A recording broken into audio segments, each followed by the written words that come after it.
நான் அடிக்கடி உங்களுக்கு சொல்கிறேன், இன்னைக்கு இருக்கிற வாலிப பிள்ளைகள், இன்னைக்கு இருக்கிற சின்ன பிள்ளைகளுக்கு ரொம்ப சவால். என்ன சவால் அப்படின்னா, ஃபெய்த்து தான் சவால், விசுவாசம் தான் சவால். ஏன் அப்படின்னா, அவர்கள் டைரக்டாக இன்னும் ஜெபம் பண்ணி ஆண்டவரிடத்துலேருந்து அற்புதத்தை அவங்க கண்ணில் வாங்கலை, அவங்க வாழ்க்கையில் அனுபவிக்கலை.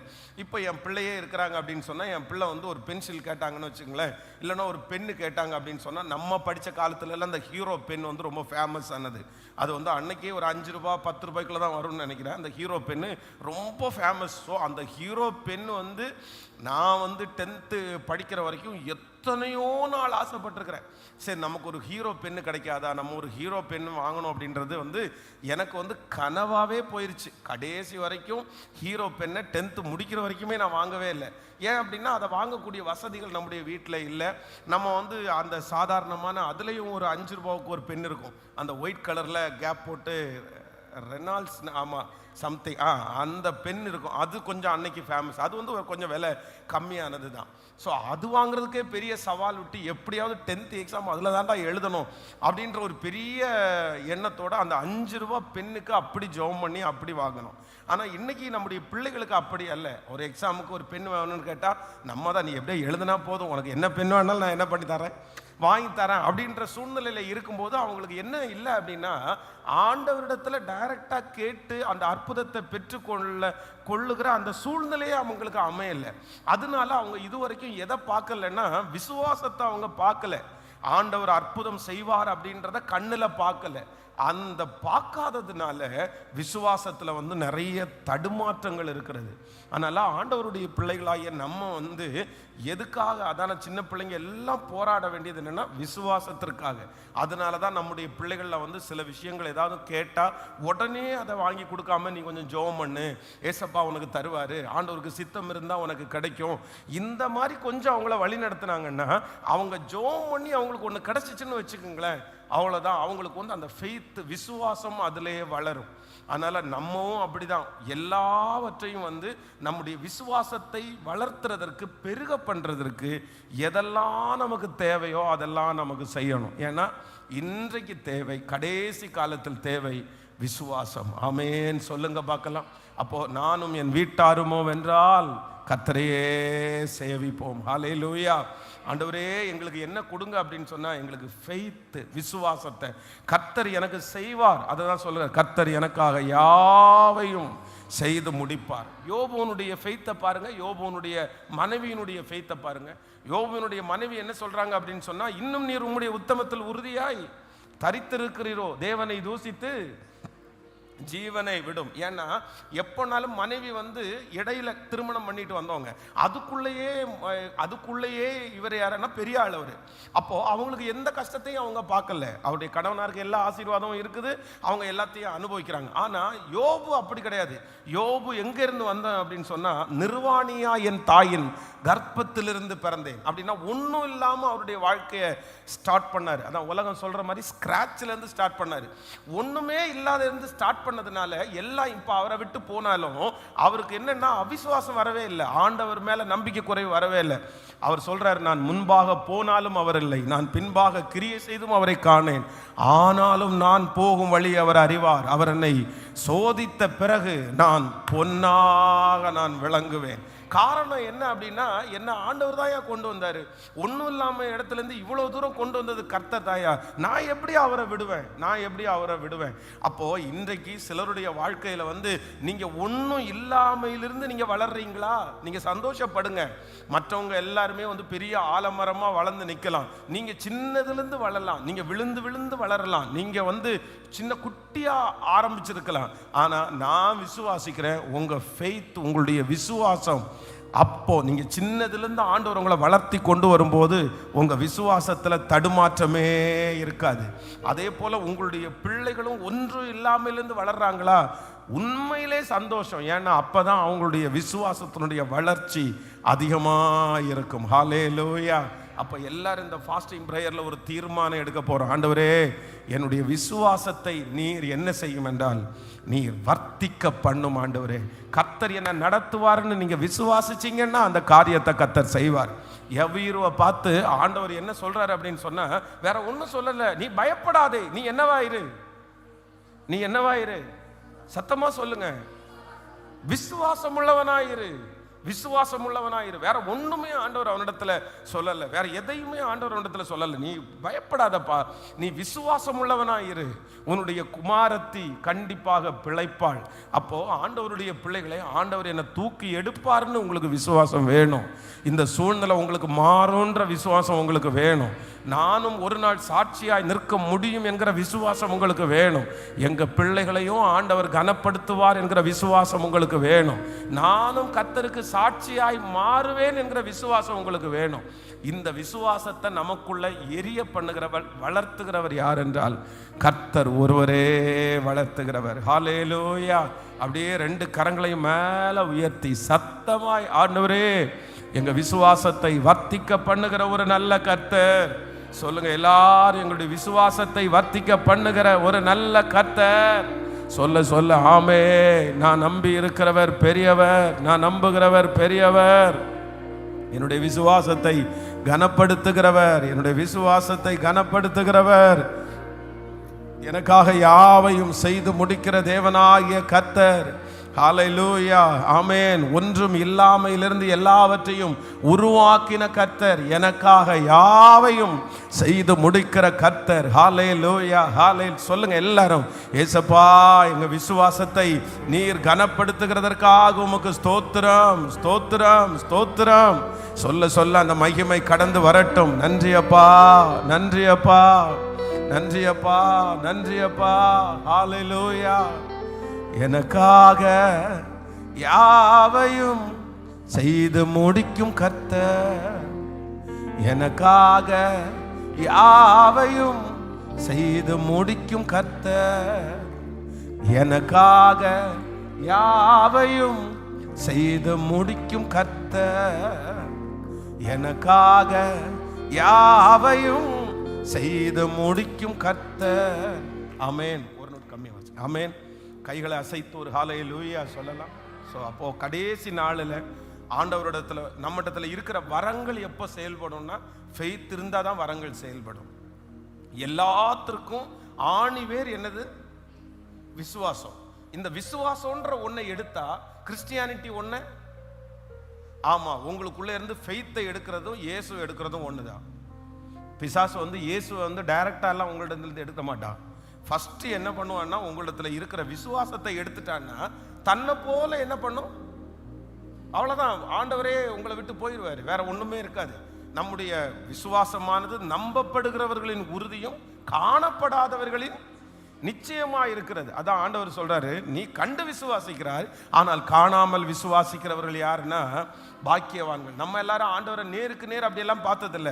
நம்ம எப்படி விசுவாசிக்கிறோம்? நம்ம காணாமல் விசுவாசிக்கிறோம். ஆனா இயேசு கிறிஸ்து நேற்றும் இன்றும் என்றும் மாறாதவர் அப்படின்னு இந்த உலகம் நமக்கு சொல்லி கொடுக்குது.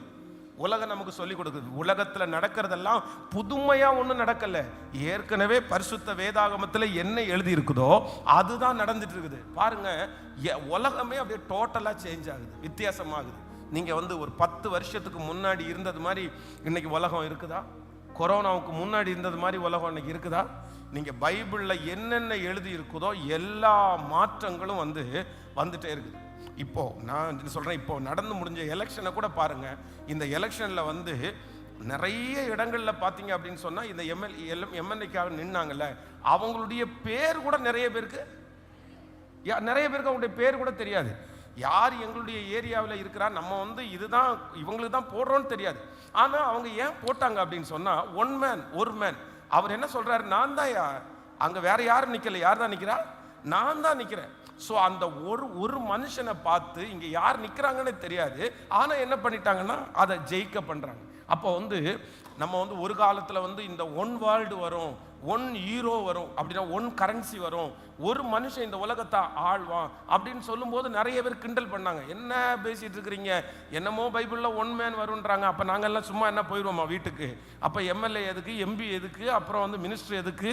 அப்படியெல்லாம் ஒன்றும் நடக்காது, ஒரு மனுஷன் எல்லாம் உலகத்தை ஆள முடியாது அப்படின்னு நிறைய பேர் சொன்னாங்க. ஆனா இப்ப ஆண்டவர் நம்முடைய கண்ணுக்கு முன்னாடி என்ன சொல்ல வர்றாருன்னா, பண்ண முடியும் அப்படின்றத கொண்டு வந்துடுறாரு ஆண்டவர். இல்லப்பா, ஆண்டவர் பைபிள்ல எழுதி இருக்கிறது அது மாற்று கருத்தே இல்லைன்றதுக்கு சிம்பாலிக்காக தான் இன்னைக்கு நடக்குது. இதெல்லாம் நம்முடைய தேசத்துல நடக்கிறதுக்கு காரணம் என்ன அப்படின்னு சொன்னா, நம்ம விழிப்பாகிறதற்காக தான். நடக்கவே முடியாத சில காரியங்கள் நம்முடைய கண்ணுக்கு முன்னாடி நடக்குதுன்னா அது பைபிள் அப்படியே எழுதி இருக்குது. கர்த்தர் இன்றும் ஜீவிக்கிறார் என்கிறத கர்த்தர் உறுதிப்படுத்துகிறார். அப்ப அதுக்கு நேரா தான் வேர்ல்டு போயிட்டு இருக்குது. இன்னியும் பாருங்க, இப்போ அமெரிக்கா மற்ற மாதிரி நாடுகளில் பார்த்தீங்க அப்படின்னு சொன்னால் அதே மாதிரி ஒரே நாட்டுக்கு ஒரு தலைவர் தான் இருக்கிறாங்க. இப்போ நமக்கு அப்படி இல்லை. நம்ம இந்தியா எடுத்துட்டோம் அப்படின்னு சொன்னால் ஒரே ஒரு ஒரு நபர் இருந்தாலும் அந்த ஸ்டேட்டுக்கு தகுந்தது மாதிரி ஒரு சிஎம் இருக்கிறாங்க. அவங்க மூலமாக தான் எல்லா காரியமும் நடக்குது. ஆனால் வெகு சீக்கிரத்தில் வேதத்தின்படி இந்த வேர்ல்டே என்னவாக மாறப்போகுதுன்னா ஒன் வேர்ல்டாக மாறப்போகுது. இந்த உலகம் முழுவதும் ஒரு பெரிய குழப்பம் உண்டாகும். அதுதான் சபை எடுத்துக்கொள்ளப்பட்ட அன்னைக்கு. இந்த சபை எடுத்துக்கொள்ளப்படுகிற அன்னைக்கு பார்த்தீங்கன்னா ஃப்ளைட் ஓட்டுறதுக்கு நிறைய கிறிஸ்டியன்ஸ் இருப்பாங்க, ட்ரெயின் ஓட்டுறது நிறைய கிறிஸ்டியன்ஸ் இருப்பாங்க, காரு பைக் இந்த மாதிரி ஓட்டுற நிறைய கிறிஸ்டியன் இருப்பாங்க. ஸோ எடுத்துக்கொள்ளப்படும் போது எல்லாரும் அப்படியே போறதுனால நிறைய இடத்துல ஆக்சிடென்ட் ஆகும். பைக்கு ஓட்டிட்டு இருக்கிறவங்க போயிட்டாங்கன்னா பைக் ஆக்சிடென்ட் ஆகும், ட்ரெயின் ஓட்டிட்டு இருக்கிறவங்க போயிட்டாங்கன்னா ஆக்சிடென்ட் ஆகும், ஃப்ளைட்டு மேலே ஓட்டிட்டு இருக்கிறவரை ஆண்டவருடைய பிள்ளையா இருந்தால் ஆக்சிடென்ட் ஆகும். இந்த ஆக்சிடென்ட் நடக்கும்போது உலகம் முழுவதும் என்ன ஆகும்னா ஒரு மிகப்பெரிய பூகம்பம் மாதிரி வெடிக்கும். இங்க செத்துட்டாங்க, அங்க செத்துட்டாங்க, இங்க பிரச்சனை, அங்க பிரச்சனை. ஸோ இந்த உலகமே எதுக்குள்ள மாறிடும்னா ஒரு குழப்பமா மாறிடும். யாராலையும் எதையுமே பண்ண முடியாது. இன்னைக்கு எப்படி இருக்குதோ அதே மாதிரி தான். அப்படின்னா யாருக்கு என்ன பொறுப்பு, யாருக்கு என்ன வேலை, யார்கிட்ட போய் இந்த விஷயத்தை சரி பண்ண முடியும் அப்படின்ற ஒரு கன்ஃபியூஸ் இருக்கிற மாதிரி அன்னைக்கு இந்த மாதிரி நடக்கும்போது எல்லா இடத்துலையும் பிரச்சனை நடக்கிறனால யாராலையுமே எதையும் கண்ட்ரோல் பண்ண முடியாது. அப்போ என்ன நடக்கும் அப்படின்னு சொன்னா ஒரு மனுஷன் எழும்புவான்.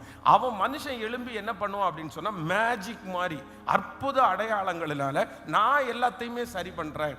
ஸோ இந்த ராப்சர் அப்படின்னா எடுத்துக்கொள்ளப்படுதலை கூட அடுத்த வருங்காலத்தில் நல்லா கவனிச்சுங்க. அடுத்த காலத்தில் இருக்கிற ஜெனரேஷன் இந்த எடுத்துக்கொள்ளப்படுதலை கூட என்ன பண்ணுவாங்கன்னா அதை ஆண்டவர் வந்துட்டாரு, இயேசு வந்துட்டாரு, கிறிஸ்டியன்ஸ் எல்லாம் போயிட்டாங்க அப்படின்றத கொண்டு வர மாட்டாங்க. எப்படி கொண்டு வருவாங்கன்னா வெதர் கண்டிஷன் சேஞ்ச் ஆயிருச்சு, உலகத்துல திடீர்னு மாற்றம் உண்டாயிருச்சு, கடல் கொந்தளிச்சிருச்சு. இப்போ கொரோனான்ற ஒன்று கோடிக்கணக்கான பேரை அழிச்சிருச்சு. அப்போ இந்த கோடிக்கணக்கான பேர் செத்து போயிட்டாங்க. நமக்கு தான் என்ன தெரியும் அப்படின்னு சொன்னா இது ஆன்டி கிரைஸ்ட் இல்லைன்னா இது பைபிளுடைய ஒரு பாகமா ஆண்டவர் ஏற்கனவே என்ன பண்ணிட்டாரு, சொல்லிட்டாரு. உலகத்துல இத்தனை பாகம் பேரை அழிவாங்க, இத்தனை பாகம் பேரை கொல்ல முடியும், ஒரே நேரத்தில் இறந்துருவாங்க அப்படின்னு வேதம் சொல்லுகிறது படி நடக்குது. ஆனா இந்த கோவிட்டை எப்படி கொண்டு வந்துட்டாங்க அப்படின்னு சொன்னா அதெல்லாம் ஒன்றும் இல்லை. அது என்னன்னா ஒரு லேப்ல பண்ணிட்டு இருந்தாங்க. அந்த லேப்ல ஒருத்தர் அதை கீழே போட்டு உடைச்சிட்டாரு. அதுல இருந்து என்ன வந்துச்சு, அவ்வளவுதான். அதை இன்னைக்கு நிறைய பேர் மறந்துட்டோம். அதே போல ஆண்டவராகிய இயேசு கிறிஸ்துவுடைய வருகையை கூட நிறைய பேர் மறந்துடுவாங்க.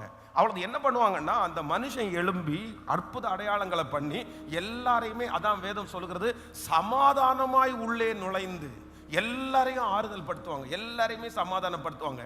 ஒன்றும் பிரச்சனை இல்லை, உங்க குடும்பத்துக்கு இவ்வளோ வச்சுக்கோங்க, உங்க குடும்பத்துக்கு இவ்வளோ வச்சுக்கோங்க, இந்த குடும்பத்துக்கு வாழ்றதுக்கு இவ்வளோ, இவரை இறந்து போயிட்டாரா, அவர் இருந்து 10 வருஷத்துக்கு எவ்வளோ சம்பாதிப்பாரோ அதை நான் கொடுத்துட்றேன், உதாரணத்துக்கு சொல்றேன். இந்த மாதிரி அற்புத அடையாளங்களை பண்ணி எல்லாத்தையுமே அவருடைய கண்ட்ரோலில் கொண்டு வருவாங்க. அந்த கண்ட்ரோலுக்குள்ள கொண்டு வந்ததுக்கு அப்புறம் தான் ஆன்டி கிரைஸ்ட் அப்படின்றது அது 7 வருஷம், ஃபர்ஸ்ட் உள்ள 3.5 வருஷத்துல சமாதானமாய் உள்ளே நுழைந்து அதற்கு பிறகுதான் அராஜகம் பண்ண ஆரம்பிப்பாங்க. இல்ல நெற்றியிலையும் மணிக்கட்டிலையும் நீங்க முத்திரை பதிக்கலைன்னா வாங்கவும் முடியாது, விற்கவும் முடியாது. அப்பதான் நிறைய பேருக்கு உணர்வே வரும். என்ன உணர்வு வரும்னா, ஐயோ இதுக்கு முன்னாடி நடந்து முடிஞ்சது ஆக்சிடென்ட் இல்ல, இதுக்கு முன்னாடி நடந்து முடிஞ்சது என்னது, வருக, ஆண்டவருடைய வருகை. இன்னைக்கு இருக்கிற இந்த வருகையினுடைய அண்டர்ஸ்டாண்டிங், வெளிப்பாடுகள் அடுத்த ஜெனரேஷனுக்கு இந்த வெளிப்பாடு இருக்குமான்னு தெரியாது. நீங்களும் நானும் இன்னைக்கு வருகையை குறித்து அதிகமாய் பேசுகிறோம். அதுவும் வருகையை குறித்து நம்ம ஸ்பிரிச்சுவல்ல இருக்கிற டைம் இருந்த அளவுக்கு இன்னைக்கு வருகையை குறித்து பேசுறது இல்லை. ஃபர்ஸ்ட் எல்லாம் பாருங்க, நான் தெரிஞ்ச வரைக்கும் என்னுடைய சர்ச்சில் வருகையை குறித்து பிரசங்கம் பண்ணாத ஒரு நாள் கூட இல்லை. எங்க பாஸ்டர் 3 பாயிண்ட் பேசினார் அப்படின்னா 3வது பாயிண்ட் வருகையை குறித்து தான் பேசுவார். ஆனா இன்னைக்கு பாருங்க, வருகையை குறிச்ச பிரசங்கங்கள் குறைஞ்சிருச்சு, இன்னைக்கு வருகையை குறிச்ச பாடல்கள் குறைஞ்சிருச்சு, இன்னைக்கு வருகையை குறிச்ச அவேர்னஸ் யாருக்குமே நமக்கு இல்லை. நம்ம யாருமே ரெடியாவே இல்லை, நம்ம அந்த மாதிரி ரெடி ஆகல. இப்படியே போயிட்டு இருந்துச்சுன்னா இன்னும் கொஞ்ச காலத்துல அடுத்த ஜெனரேஷன் எதையே மறந்துடுவாங்க. வருகையே மறந்துடுவாங்க. அந்த வருகையை குறித்த ஒரு உணர்வே இருக்காது. அதனால தான் அந்த இடத்துல இருக்கிற அந்த குழப்பம். ஆண்டவராகிய இயேசு கிறிஸ்து வரும்போது நிறைய கிறிஸ்டியன்ஸ் கூட என்ன செய்யாதுன்னா இயேசு வந்தாருன்னு தெரியாது. எல்லாரும் என்ன நினைச்சுக்குவாங்கன்னா இது ஒரு ஆக்சிடென்ட் அப்படின்னு நினைச்சுக்குவாங்க. ஏன் நினைச்சுக்குவாங்க? இதுல வெளி தோற்றத்துக்கு வெறும் கிறிஸ்தவர்களா இருக்கிறவர்கள் மட்டும் ராப்சர்ல போறதில்ல. என்ன அப்படி இன்னைக்கும் பாருங்க, நம்முடைய திருச்சபையில் வந்து எத்தனையோ பேர் வர்றாங்க. சிலர் வந்து பொட்டு வச்சுட்டு வருவாங்க, பூ வச்சுட்டு வருவாங்க. நிறைய பேர் பார்த்தாலே நமக்கு என்ன தெரியும் அப்படின்னு சொன்னா அவங்க கிறிஸ்டியன் இல்லை அப்படின்னு தெரியும். ஆனா அவங்க யாரு? வெளி தோற்றத்துக்கு தான் அவங்க கிறிஸ்டியன்லையே தவிர உண்மையா ஆண்டவராகிய இயேசு கிறிஸ்துவை ஏற்றுக்கொண்டு ஞானஸ்நானம் எடுத்து ஆண்டவரோட நடப்பாங்க. காரணம் என்னன்னா, குடும்ப சூழ்நிலையின் நிமித்தமா இந்த உலகத்திற்காக அவங்க என்ன பண்ணி ஆகணும், வெளியில அதை விட முடியாது. அதனால கிறிஸ்டியன் அப்படின்ற அவங்களுடைய பேர் கிறிஸ்டியனா இருக்காது, அவங்களுடைய தோற்றம் கிறிஸ்டியானிட்டியா இருக்காது. ஆனா அவங்க உண்மையா ஆண்டவரோட நடக்கிறவங்களா இருப்பாங்க. அப்ப அடுத்த காலத்துல பாத்தீங்க அப்படின்னா நம்ம கண்ணுக்கு முன்னாடி வந்து டேவிட் தான் எடுத்துக்கொள்ளப்படுவார் அப்படின்னு நினைப்போம். அங்க இருக்கிற மயில்சாமி எடுத்துக்கொள்ளப்படுவார். ஏன் அப்படின்னா மயில்சாமி அப்ப எப்படி இருப்பாரு? அவர் வந்து ஆண்டவரோட நடப்பார். இப்போ டேவிட்டும் எடுத்துக்கொள்ளப்பட்டார், மயில்சாமியும் எடுத்துக்கொள்ளப்பட்டார். இப்ப எப்படி நீங்க வருகைன்னு சொல்லுவீங்க? எப்படி வருகைன்னு சொல்லுவீங்க? அப்போ ஜனங்களுக்குள்ள என்ன ஆகும் அப்படின்னா ஒரு பெரிய தடுமாற்றம் உண்டாகும். அப்போ அந்த காரியத்தை பயன்படுத்தி தான் ஆண்டவராகிய இயேசு கிறிஸ்துவனுடைய வருகையை கூட பிசாசு ஆன்டி கிறிஸ்து என்ன பண்ணுவான்னா, இல்லை இது ஒரு சாதாரணமான விபத்து அப்படியெல்லாம் கிடையாது, இயேசு எல்லாம் வரவே இல்லை, நான் தான் இயேசு, நான் தான் இந்த சமாதானத்தை கொண்டு வர வந்திருக்கிறேன், இந்த தேசத்தினுடைய குழப்பத்தை நான் தான் மாற்ற போறேன், அப்படிதான் வஞ்சகமாய் நுழைவார்கள். அப்போ கடைசி நாட்களில் நம்முடைய பிள்ளைகள் மேல மேல ஆண்டவர் எதை ஊற்றணும் அப்படின்னு சொன்னா விசுவாசத்தை. அதைத்தான் வேதம் சொல்லுகிறது, கடைசி நாட்களில் தன்னுடைய ஜனங்களுக்குள்ளே விசுவாசத்தை காண்பாரோ, விசுவாசத்தை காண்பாரோ. அதனால இன்னைக்கு இந்த ஃபாஸ்டிங் பிரேயர்ல எல்லாருமே வந்து ஆண்டவரே எங்களுடைய விசுவாசத்தை நீங்க என்ன பண்ணுங்க, வர்த்திக்க பண்ணுங்க. எனக்கு என்ன வேணும்? கர்த்தர் என்னை நித்தமும் நடத்துவார் என்கிற ஒரு ஃபெய்த் வேணும். ஆண்டவர் என் கூட இருக்கிறார் அப்படின்ற நம்பிக்கை வேணும். இயேசு கிறிஸ்து ஜீவிக்கிறார் என்கிற அந்த ஃபெய்த் எனக்கு வேணும். அந்த விசுவாசத்தை வர்த்திக்க பண்ணுறதுக்கு எனக்கு ஏதாவது ஒன்று செய்யுங்க ஆண்டவரே. ஒருவேளை உங்களுடைய வீட்டில் நடந்த நஷ்டங்கள், உங்களுடைய குடும்பத்தில் நடந்த சில பிரச்சனைகள் உங்களுடைய விசுவாசத்தை தடுமாற பண்ணி இருக்கலாம். விசுவாசம் உங்களிடத்துல பிசாசு வந்து கேள்வி கேட்டிருக்கலாம், நீ ஆண்டவரை தானே நம்பின, உனக்கு ஏன் இப்படி நடந்துருச்சு? நீ ஆண்டவரை தானே விசுவாசித்த, உனக்கு ஏன் இப்படி நடந்துச்சு அப்படின்னு நிறைய பேர் ஒருவேளை உங்களை பார்த்து வந்து நிறைய பேர் உங்களுடைய விசுவாசத்தை தடுமாற பண்ணி இருக்கலாம், குடும்ப சூழ்நிலைகள். ஆனா ஆண்டவர் இன்றைக்கு வாக்கு கொடுக்கிறார், இல்லை, உங்க விசுவாசத்தை வர்த்திக்க பண்ணுகிற ஒரு தேவன் நம்மோடு கூட இருக்கிறார். ஆமென். என்னுடைய விசுவாசத்தை வர்த்திக்க பண்ணுகிற கர்த்தர், எனக்காக அவர் யாவையும் செய்து முடிக்கிற கர்த்தர். ஹல்லேலூயா. அதனால எல்லாரும் நீங்க இப்போ கடந்து போகிற இந்த பாதை சீக்கிரமாய் மாற போகிறது. நீங்க இப்போ கடந்து போகிற இந்த பிரச்சனையில ஆண்டவர் ஒரு விடுதலை உங்களுக்கு தரப்போறாரு. கர்த்தர் சொல்லுகிறார், நீ விசுவாசித்தால் தேவனுடைய மகிமையை காண்பாய். அந்த பிள்ளையினுடைய காரியத்தில் ஒரு மகிமையை நீங்க பார்ப்பீங்க, அந்த குடும்பத்தில் ஒரு மகிமையை நீங்க பார்ப்பீங்க. உங்க விசுவாசத்தை நீங்க தளர விட வேண்டியது இல்லை. விசுவாசிக்கிற உங்களுக்கு எல்லாம் கூடும், விசுவாசிக்கிறவனுக்கு எல்லாம் நடக்கும். நீங்கள் நம்புவீர்களே, ஆனால் அந்த காரியத்தை கர்த்தர் செய்வார். ஆண்டவரிடத்தில் சொல்லுங்க, ஆண்டவரே நான் 100% உங்களை நம்புறேன் ஆண்டவரே.